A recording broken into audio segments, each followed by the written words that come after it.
Welcome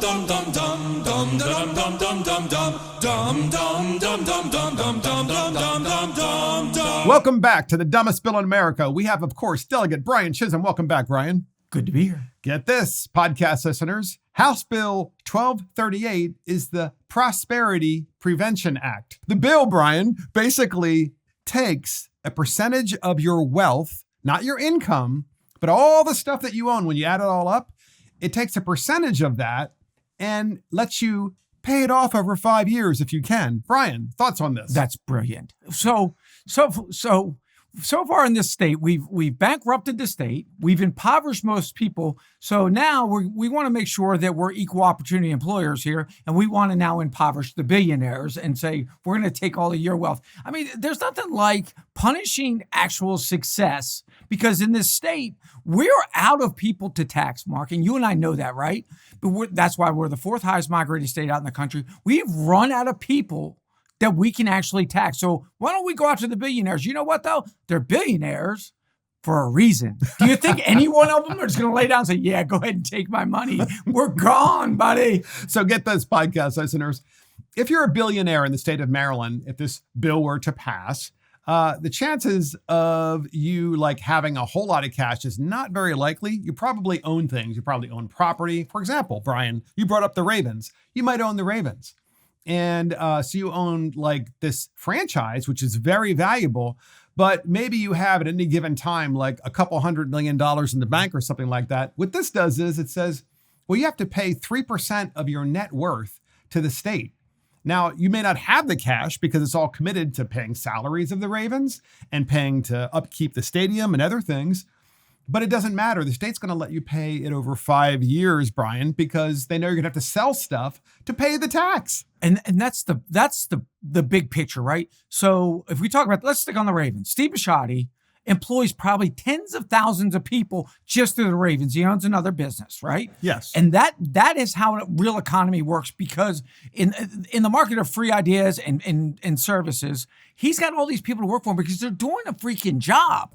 If you start to tax people like Steve Bisciotti, you know what they stop doing? They stop employing people. Sure. And that's how you end up in places like Venezuela, where people are literally eating dogs on the street. That's where and I'm serious about that, that's where this crap ends up going. And that's what you've seen this kind of stuff happen. They tried it in Cuba. They tried it in Venezuela. They've tried it in China, where you tax the richest people. And guess what happens? The rich people either leave or you impoverish them until everybody's dependent on the government. And that's what they want until they realize the government can't provide them crap. But what if you start your own business and then through technology, you're able to scale really fast and you don't have a lot of cash, but your friends and in finance say, you know what, we think your business is worth $2 billion. You don't have really any cash to prove that, but the idea is so powerful. This happens, by the way, podcast listeners, more frequently than you think. And so then the business has to go and then try to raise capital to be able to expand and hire people and to actually generate the revenue that everyone thinks it will eventually generate.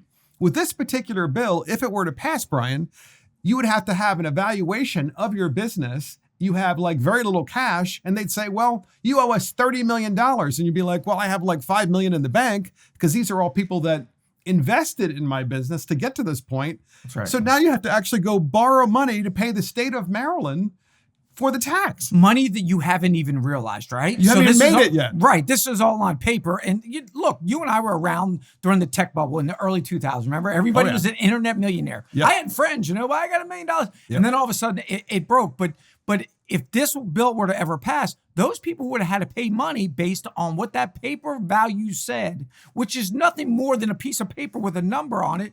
Because until you can actually cash out, the money doesn't matter at all. It's just on paper. And it stops you from, like you said, investing into other things. People like the Ravens, they are paying literally 40 to 50% of all of their income now in taxes. Yes. And by the way, Delegate Acevero, who put this bill in, he is an avowed socialist. I mean, at least he's honest about it. He's like, yeah, I'm a socialist. No one should be able to have this kind of money. But the thing is these folks don't understand the way businesses are started, as Brian just discussed, and they don't understand that you often don't actually cash in on your business until one day you actually sell it. So during all those years, you're actually struggling. And so it's a money grab. Yeah. And it's final thoughts. And Gabe Acevera has always said he does not back away from this. He's like, I believe in universal income. I'm like, it is nothing more than universal, like welfare. It's universal poverty. It's universal misery is all it is. I'm like, Gabe, you can't give me a study anywhere in the world where this has ever worked out other than to impoverish people and lead to complete misery, but they double down on it. And that's the dumbest bill in America, House Bill 1238 from Delegate Gabe Acevero, the Prosperity Prevention Act. See you next time.